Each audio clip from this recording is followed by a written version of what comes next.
A campanha Ele Não, obviamente, é uma campanha que não tem lado. Como ela não tem lado, a tendência é que essa campanha retire eleitores do Bolsonaro e coloque eleitores também no Alckmin. Mas, mesmo admitindo que é um tiro de misericórdia contra o fascismo vindo de todos os lados, ainda é um tiro de misericórdia contra o fascismo.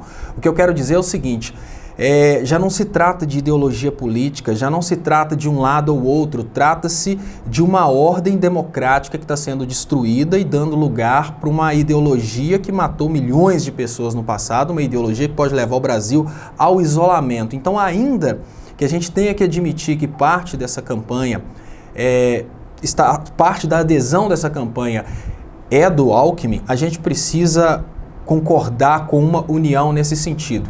É lógico, Léo, que quando a gente está exposto aí a um mal maior, qualquer ajuda é interessante, entendeu? Eu lembro que quando eu era criança, eu sempre faço menção a episódios de desenhos animados, coisas que, de certa forma, a gente lembra do passado e a gente lembra de grandes ensinamentos. Chega um momento em que, mesmo que irmãos estejam brigados, na hora que a família está em perigo, eles precisam se unir para defender a família. Nós estamos falando do nosso reino, nós estamos falando do Brasil. Eu lembro de um episódio, quando eu era criança, eu assistia He-Man, e eu lembro de um episódio do He-Man que veio uma ameaça tão grande de outra galáctica, que era o Shigora.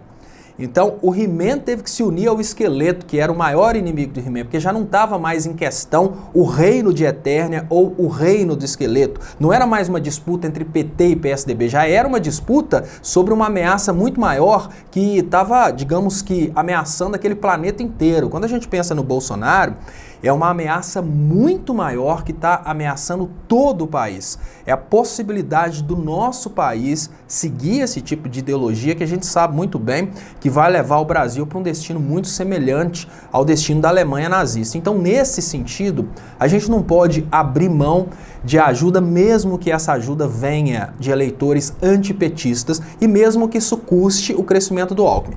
Precisa ficar bem claro é o seguinte: existe parte do eleitorado brasileiro que é intrinsecamente ruim. O que eu quero dizer é o seguinte: da mesma forma que existem pessoas que matam por prazer, roubam sabendo que é errado roubar, existem pessoas dentro da sociedade brasileira que são ruins internamente. Essas pessoas vão continuar votando no Bolsonaro e o Alckmin é uma pessoa que está tão destruída que só mesmo uma super jogada de mestre, que eu já até posso traduzir, que é fechar com os evangélicos, com os pastores evangélicos na última hora e usar o dia 5, comprar o fake news do dia 5 para falar que foi o Bolsonaro que fez um autoatentado, somente uma jogada desse nível pode dar chance para o Alckmin talvez chegar no segundo turno. Porque tão somente o ele não vai conseguir colocar o Alckmin no segundo turno. Eu não acredito, mas o ele não é muito importante para dar uma resposta contra o fascismo, porque o fascismo tem dado respostas contra a democracia. Eu fiquei aterrorizado no dia que o Alexandre Frota começou a compartilhar o contato do Favreto em grupos de WhatsApp para ele ser atacado.